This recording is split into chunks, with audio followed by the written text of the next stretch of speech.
Yadadri temple వచ్చే భక్తులకు అన్ని విధాల వసతి కల్పించాలనే ఉద్దేశంతో గత 2 నెలలుగా ఎలక్షన్ కోడ్ ఉండడం వల్ల కొన్ని సమీక్షా సమావేశాలు నిర్వహించలేకపోయినాం. అయినా ఇక్కడ ఆలయ భాస్కరరావు గారు కానీ, శాశ్వత ధర్మకర్త పెద్దలు నరసింహాచారి గారు కానీ, పెద్ద పూజారి వాళ్ళ సమక్షంలో సంబంధిత స్టాఫ్ అందరూ కూడా గడిచిన ఈ 2 నెలలు ఎంత ఎండాకాలమైనా వచ్చే భక్తులకు ఎన్నో విధాల సకల సౌకర్యాలు కల్పించిన ఘనత వాళ్ళకే దక్కింది. నిజంగా వాళ్ళకి ప్రత్యేకంగా ధన్యవాదాలు తెలియజేస్తూ, ఈ కాంగ్రెస్ ప్రభుత్వం వచ్చిన తర్వాత మొదటగా నేను గుట్ట పైకి వచ్చి సందర్శించి ఏమేమి ఆశించినామో, ఏ రకాల భక్తులకు వసతులు కావాలనుకున్నామో అందులో ఒక్కొక్కటిగా పురోగతి చెందుతున్నాయని చెప్పి చెప్పడంలో అతిశయోక్తి లేదు. ముఖ్యంగా గత సాంప్రదాయాలను ఒక్కొక్కటిగా నిలబెట్టుకుంటూ వచ్చి ఆలయ అభివృద్ధి పేరు మీద కొన్ని సాంప్రదాయాలు బంద్ అయినప్పటికీ వాటిని నేను ఇక్కడ స్థానిక ఎమ్మెల్యేగా, ప్రభుత్వ విప్గా ఇక్కడ వాళ్ళందరి సహకారంతో, ముఖ్యంగా పంతులు కానీ, ఇక్కడ శాశ్వత ధర్మకర్త కానీ, చైర్మన్ గారు కానీ ఒక్కొక్కటిగా ఇప్పటికీ అభివృద్ధి చేసుకుంటూ వచ్చినాం. ఇంకా కూడా చేయాల్సింది చాలా ఉంది. కొన్నిటి మీద నిర్ణయం తీసుకోవడం కోసం ఇవాళ గౌరవ ఈవో గారు ప్రత్యేకంగా మీటింగ్ ఏర్పాటు చేశారు. దాంట్లో చాలా విషయాలు చర్చించి ఒక నిర్ణయం తీసుకొచ్చినాం. ప్రభుత్వం దృష్టికి తీసుకుపోయి అక్కడ కూడా డెవలప్మెంట్ సంబంధించినటువంటి అనుమతులు కూడా కొన్ని తీసుకొని ఇక్కడ మా లెవెల్లో అయ్యే వాటిని ఇక్కడ ఇంప్లిమెంట్ చేసుకుంటూ అక్కడ కమిషనర్ కానీ, ఎండోమెంట్ మంత్రితోటి తీసుకున్న నిర్ణయాలు గౌరవ ముఖ్యమంత్రి దృష్టి కూడా కొన్ని తీసుకుపోవాల్సిన అవసరం ఉంది. వాటిని అన్నింటినీ కులంకషంగా స్టాఫ్తో కానీ ఇక్కడ ఉన్నటువంటి అధికారులతోటి చర్చించడం జరిగింది. గతంలో ఏదైతే సాంప్రదాయబద్ధంగా గత 100 సంవత్సరాలు జరుగుతున్నటువంటి సాంప్రదాయాలను మళ్ళీ పునరుద్ధరించి వచ్చే రాష్ట్ర నలుమూల భక్తులకు ఎక్కువ వసతులు కల్పించాలనే ఉద్దేశంతో ఒక్కొక్కటిగా అడుగులు ముందుకేస్తున్న క్రమంలో ఈఆర్ కూడా కొన్ని కీలక నిర్ణయాలు తీసుకోవడం జరిగింది. మొన్నటి వరకు ఏదైతే రాష్ట్ర నలుమూల వచ్చే భక్తులకు దర్శనానికి, స్వామివారి దర్శనం ఈజీగా కావడానికి కొన్ని వసతులు తీసుకొని క్యూ లైన్లో కూడా ఎప్పటికప్పుడు పరిశుభ్రంగా ఉంచడానికి కొంత స్టాఫ్ను కూడా పెంచి దర్శనం కూడా ఈజీగా సులభంగా గతంలో వచ్చే భక్తులకు ఇప్పుడు ఒక 4-5 ఇంతలుగా జనం పెరగడంతో, భక్తులు పెరగడంతో వాళ్ళకి అన్ని వసతులు కల్పించడంతో ఎండాకాలం వస్తే భక్తులు ఎండల్లో కాలు కాలితే ఉరికేది, నడుచుకుంటూ ఉరికేది.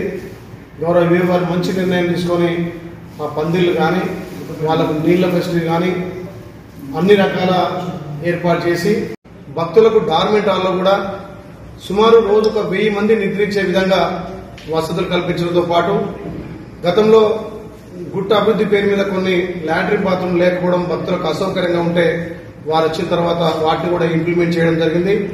ఇప్పుడు కొత్తగా ఏదైతే రాష్ట్ర నలుమూలలో వచ్చే భక్తులకు దర్శనాలు సులభతరంతో పాటు వాళ్ళకి ఫెసిలిటీ కల్పించుకుంటూ అదేవిధంగా డార్మెంట్ హాల్ ఇంకా ఎక్స్పెన్షన్ చేసి కింద శాశ్వతంగా ఉన్నటువంటి అన్నదాన సత్రంలో కొంత 1 కోటి రూపాయలతోటి మనం ఒక ఇన్వెస్ట్మెంట్ పెడితే సుమారు ఒక 4-5 వేల మందికి రోజు అన్నదానం చేసే కార్యక్రమం ఏర్పాటు చేయడం కోసం దాన్ని కూడా ఏర్పాటు చేయడం జరిగింది.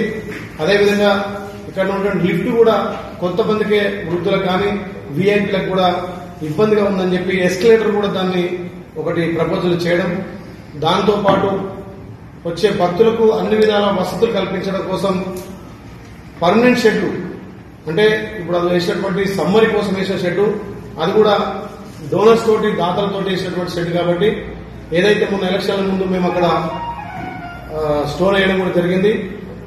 అది ఒక 25 ఫీట్లుగా పర్మనెంట్ స్ట్రక్చర్ తోటి భక్తులు దర్శనం తర్వాత ఎండలో కాకుండా 25 ఫీట్లలో నీడకు వెళ్లేటట్టుగా దాన్ని ఒకటి, కొండ కింద నుంచి మెట్ల ద్వారా పైకి వచ్చే భక్తులకు సోలార్ తోటి అన్ని వసతులు కల్పించి ఆ నీడలో దర్శనానికి వచ్చే విధంగా ఇప్పుడే వాళ్ళు ఈవో గారు చెప్పినారు. మొన్న రేపు 18 తారీఖున స్వామివారి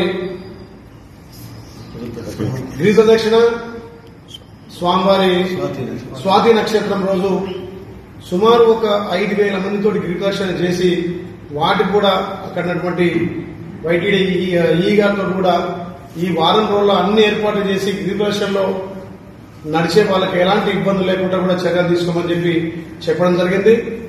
దీనికి సంబంధించినటువంటి పంతులు కూడా, ఎందుకంటే గతంలో వచ్చే భక్తులకు ఇప్పటికీ 4-5 టైమ్స్ ఎక్కువ వచ్చారు కాబట్టి ఇంకా కూడా పంతుల ఫెసిలిటీ కూడా, అంటే కొంతమంది కొత్త వాళ్ళని కూడా రిక్రూట్మెంట్ చేయాలని చెప్పి నిర్ణయం తీసుకోవడం జరిగింది. ప్రభుత్వం నుంచి అనుమతులు తీసుకుంటాం. అదేవిధంగా చాలా మంది క్రౌడ్ ఉన్నప్పుడు స్వామివారిని సరిగ్గా చూడలేకపోతున్నాం. స్వామివారి నిజ దర్శనం ఎట్లుంటది, అక్కడ ఉన్నటువంటి ఉత్సవమూర్తులు కానీ అక్కడ ఉన్నటువంటి స్వామివారి స్వయంభూ మూర్తులను చూడడానికి క్యూ లైన్లోనే స్వామివారి ఇలా ఉంటారు లోపల గర్భగుడిలో. అంటే స్వామివారిని ఇట్లా చూడొచ్చు అనేది ఫస్ట్ వాళ్ళు ఒక ఆలోచనకు వచ్చే విధంగా గుళ్ళకి వచ్చేటప్పటికి ఆ స్వామివారిని మొత్తం వాళ్ళు మనసులో పెట్టుకుని గుడికి వచ్చిన తర్వాత అక్కడ తొందర స్వామివారి దర్శనం చేసుకునే విధంగా ఏర్పాటు చేయాలని, అదేవిధంగా పైనట్లయితే యువగారు వచ్చినట్టు ఒక మంచి నిర్ణయం తీసుకుని తిరుపతి తరహాలో ఎల్ఈడిలో కూడా స్వామివారి నిత్య సేవలు కానీ, కళ్యాణం కానీ, అభిషేకాలు కానీ దాంట్లో ఎట్లయితే చూస్తున్నామో కింద కూడా స్థానిక భక్తులు కానీ వచ్చిపోయే భక్తులు కూడా అక్కడ ఉన్నటువంటి గోపురం దగ్గర కమాన్ అంటే మనం కమాన్ దగ్గర ఒక పెద్ద ఎల్ఈడి ఏర్పాటు చేసి పైన ఏవైతే స్వామివారికి సేవలు అవుతున్నాయో ఆ సేవలు కూడా ఎల్ఈడి ద్వారా మనం కింద భక్తులంతా కూడా పైకి రాని వాళ్ళలో చూడడానికి ఏర్పాటు చేసి, గతంలో యాదగుట్టకు వచ్చేటప్పటికి రాగి దించే యాదగుట్ట ఇట్లా ఉంటది అని ఒక నామాలతో మనకు ఉండేది. ఆ సాంప్రదాయాన్ని కూడా మళ్ళీ పైన ఇక్కడ రాగి నుంచి అవసరమైతే అక్కడ ఆలేరు బావుపేట స్టేజ్ దాకా పోయేంత వరకు కూడా ఆ స్వామివారి నామాలు కానొచ్చే విధంగా దాన్ని కూడా ఇంప్లిమెంట్ చేసి దాన్ని తొందరగా హైలైట్ చేస్తున్నాం.